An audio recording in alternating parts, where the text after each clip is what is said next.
नमस्कार दोस्तों, स्वागत है हमारे चैनल पर। और आज के इस वीडियो में हम बात करेंगे ऑनलाइन नामांतरण में पटवारी की भूमिका के बारे में। दोस्तों, पहले की वीडियो में हमने जाना था कि साइबर तहसील होती क्या है। उसके बाद हमने जाना कि साइबर तहसील का क्रियान्वयन कैसे हुआ और साइबर तहसील में जो प्रकरण किस प्रकार से नामांतरण होने वाला है उसके स्टेप बाय स्टेप पूरी प्रक्रिया हमने जानी। लेकिन आज के इस वीडियो में हम जानेंगे पटवारी के कार्य के बारे में।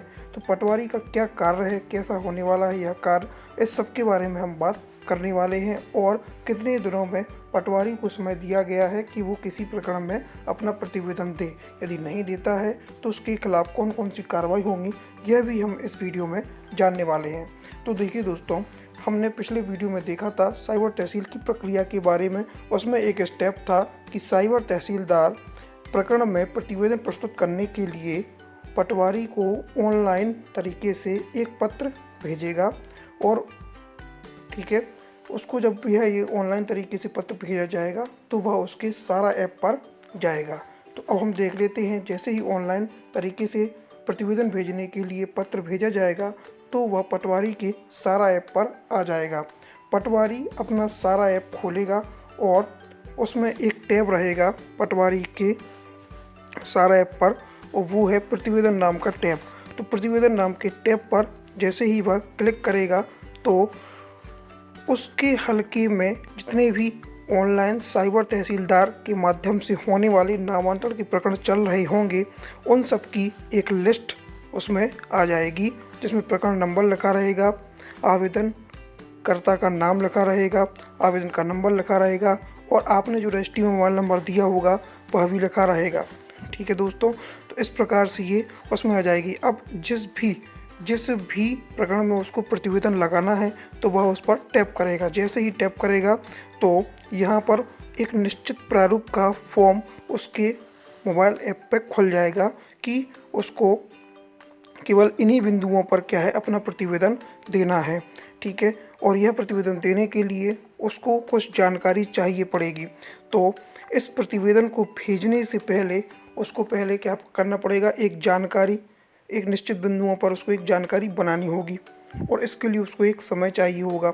तो दोस्तों, यहाँ पर तहसीलदार के ऑनलाइन माध्यम से किए जा रहे नामांतरण प्रकरण में पटवारी को शुरू में 10 दिन का समय दिया गया है और इस 10 दिनों में ही उसको पूरी जानकारी, प्रकरण से संबंधित सभी जानकारी उसको प्राप्त कर लेनी है और अपना प्रतिवेदन तैयार करके रखना है। अब हम देखते हैं कि पटवारी आपके प्रकरण में किस प्रकार से प्रतिवेदन देगा। तो पटवारी द्वारा जांच प्रतिवेदन तैयार करने के बाद यदि उसको लगता है कि सब कुछ सही है, सब कुछ सेट है, इसमें कोई धांधली नहीं है और रखवा भी सब कुछ सही है, तो वो क्या करेगा, सिंपल जो इसमें 2 टैब दिए हैं, पहला है मामले से संबंधित ऐसी कोई जानकारी उपलब्ध नहीं है जिसके आधार पर भू अभिलेख में प्रस्तावित परिवर्तन करने में कोई बाधा प्रतीत होती हो, मतलब कि कोई आपत्ति ना हो, किसी प्रकार की कोई फोर्जरी ना हुई हो, और यदि उसको कुछ समझ में सब कुछ सही लग रहा है तो वो पटवारी क्या करेगा, केवल इस पर क्लिक कर देगा। और दूसरा बटन है मैंने सभी संलग्न दस्तावेज प्रारूपों का अवलोकन किया है और उनकी जांच कर ली है। ठीक है, तो जितने भी यहाँ पर दस्तावेज में संलग्न उनकी जांच करने के बाद वो यहाँ पर क्लिक कर देगा और भेजने पर क्लिक कर देगा। तो मात्र केवल और केवल उसको 2 मिनट का समय लगने वाला है अपना प्रतिवेदन भेजने के लिए। लेकिन इस प्रतिवेदन को भेजने से पहले उसको इस प्रतिवेदन की सत्यता पर जांच करनी होगी और इस जांच के लिए उसको कुछ समय चाहिए होगा। तो वो यहाँ पर दिया गया है, जो कि है 10 दिन का समय दिया गया है। अब मान लीजिए वो जांच करता है और उसको यदि कुछ समझ में आता है कि ये जो प्रकरण है वो उसमें कुछ फोर्जरी हुई है या कुछ गलत तरीके से कुछ हुआ है, तो फिर वो क्या करेगा, अब इस दूसरे वाले बटन पर क्लिक करेगा। जैसे दूसरे बटन पर क्लिक करेगा तो निश्चित प्रारूप की कुछ पॉइंट इसमें खुल के आ जाएंगे। पहला है दस्तावेज का निष्पादक वह व्यक्ति नहीं है जिसका नाम भू अभिलेख में धारक के तौर पर अभिलेखित है, मतलब कि जिसने रजिस्ट्री, जो विक्रेता है और जो खसरा में भूमि स्वामी का जो नाम चढ़ा हुआ है, यदि ये दोनों अलग अलग व्यक्ति हैं तो फिर क्या करेगा, पटवारी यहाँ पर इसको टिक कर देगा। दूसरा, संपूर्ण भूमि या उसका अंश भाग पूर्व से ही किसी अन्य व्यक्ति या संस्था को अंतरित हो चुका है यद्यपि भू अभिलेखों में नामांतरण नहीं किया गया है।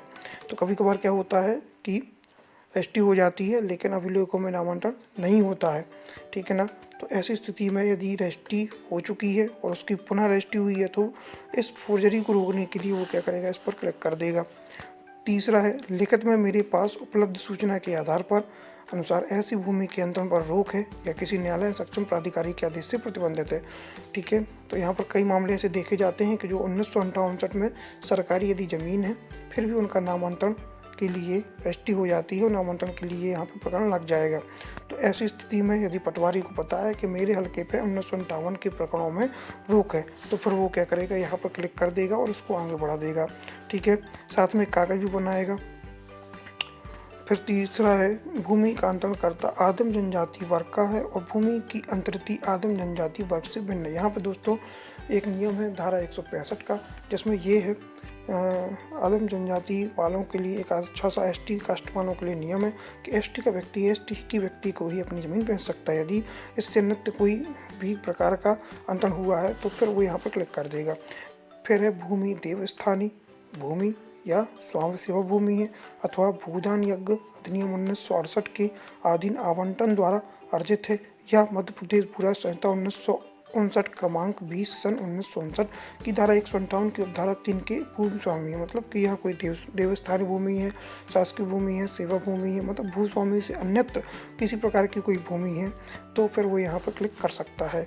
यह भूमि भू अर्जन पुनर्वास और पुनर्वास स्थापन में उचित प्रतिकर और पारदर्शिता का अधिकार अधिनियम 2013 या तत्सम किसी अन्य अधिनियम के अधीन भू अर्जन से संबंधित लंबित कार्रवाइयों की विषय वस्तु है।